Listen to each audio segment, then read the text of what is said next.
అందరికీ నమస్కారం. తెలంగాణ గుండెకాయ లాంటి నిజామాబాద్ జిల్లా వంటల ముచ్చట ఈరోజు మనం చెప్పుకుందాం. ఇక్కడి తిండి రుచే వేరు, దాని కథే వేరు. పదండి మరి ఈ గమ్మత్తైన రుచుల ప్రయాణం షురూ చేద్దాం.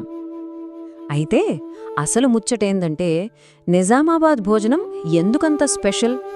ఊరికే మసాలాలు వంటల వల్లనేనా, లేకపోతే దాని వెనుక ఇంకేమన్నా కథ ఉందా? ఈ విశ్లేషణలో ఆ అసలు సంగతేందో తెలుసుకుందాం వాంగు. సరే, ఇక ముచ్చట్లోకి పోదాం. ఇక్కడి తిండి గురించి తెలుసుకోవాలంటే ముందు ఈ నేల గురించి, దాని వారసత్వం గురించి మనకు తెలియాలే. ఎందుకంటే ఏ రుచైనా సరే మట్టిలోంచే పుడుతుంది కదా. నిజామాబాద్ చరిత్ర చాలా పాతది. శాతవాహనుల కాలం నుంచి కాకతీయుల సంస్కృతి మీదుగా నవాబుల కాలం దాకా ఎన్నో రాజ్యాలు ఈ నేలను ఏలినాయి. ఆ వచ్చిన ప్రతి సంస్కృతి తమ గుర్తుగా కొన్ని రుచులను ఇక్కడ వదిలిపెట్టి పోయిందన్నమాట. మరి ఆ చరిత్ర ఒక్కటే కాదు, ఇక్కడి నేల కూడా మస్తు సారవంతమైంది. నీళ్లకు కొదవే లేదు. పచ్చని వరి పొలాలు, ఘుమఘుమలాడే పసుపు, తీయటి చెరకు.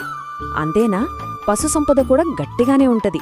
అందుకే ఇక్కడి వంటల్లో బియ్యం, పాలు, మాంసం బాగా కనిపిస్తాయి. మరి ఈ పంటలన్నీ పండుగలప్పుడు ఎట్లా ఒక్కటైతాయో చూద్దాం. పండుగ అంటేనే ఇక్కడ అందరూ కలిసి చేసుకునే సంబురం. మరి తిండి లేకుండా పండుగ అవుతుందా చెప్పండి? బోనాలు, బతుకమ్మ పండుగలప్పుడు అమ్మవారికి పెట్టే నైవేద్యాలు, పప్పులు, కూరలు ఒక లెక్క అయితే, మొహర్రం పీర్లకు చేసే ముస్లిం వంటకాలు ఇంకో లెక్క.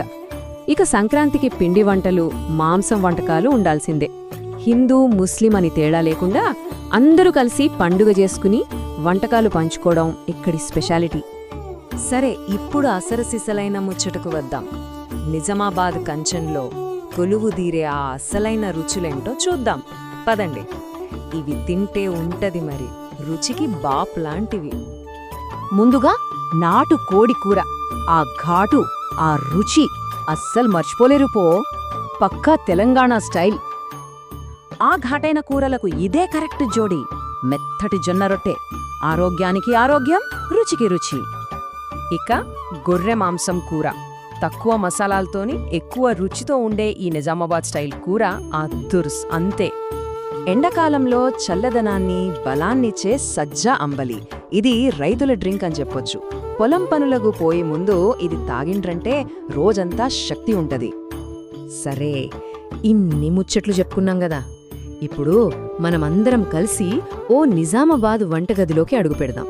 అక్కడ వంటలెట్లా చేస్తారో చూద్దాం. మనమిప్పుడు చేసుకోబోయేది నాటుకోడి కూర. దీని స్పెషాలిటీ ఏందంటే, ఇది బ్రాయిలర్ కోడి లెక్క కాదు. దీన్ని నెమ్మదిగా అప్పటికప్పుడు దంచిన మసాలాలతో వండుతారు. అందుకే ఆ మట్టి వాసనతోని గమ్మతైన రుచి వస్తది. దీన్ని వండడం చాలా సులువు. ముందుగా మసాలాలు మంచిగా వేయించి దంచుకోవాలి. తర్వాత నూనెలో ఉల్లిగడ్డ, అల్లం వెల్లుల్లి పేస్ట్ వేయించి కోడి ముక్కలు, దంచిన మసాలా వేసి కలపాలి.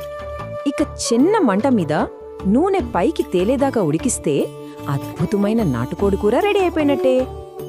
కొన్ని కాంబినేషన్లు స్వర్గంలో తయారైతాయి అంటారు కదా, అట్లనే ఉంటది గొర్రె మాంసం కూర, జొన్న రొట్టె కాంబినేషన్. ఆ ఘాటైన కూరను మెత్తటి రొట్టెతో తింటుంటే ఆ ఫీలింగే వేరుబాసు. ఇక చివరిగా నిజామాబాద్ వంటల వెనక ఉన్న అస్సలైన ఆత్మ ఏందో మాట్లాడుకుందాం. వంట ఎంత మంచిగా చేసినా సరే నలుగురితో కలిసి పంచుకుని తిన్నప్పుడే దానికి అసలైన టేస్ట్ వస్తది. నిజామాబాద్ భోజన సంస్కృతిలో ఉన్న అసలు రహస్యమిదే.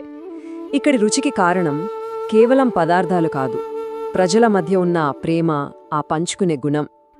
మనం ఆలోచించాల్సిన విషయమేంటంటే, మనం తినే తిండిలో ఎంత ప్రేమనో, ఆప్యాయతను పంచుకుంటున్నాం.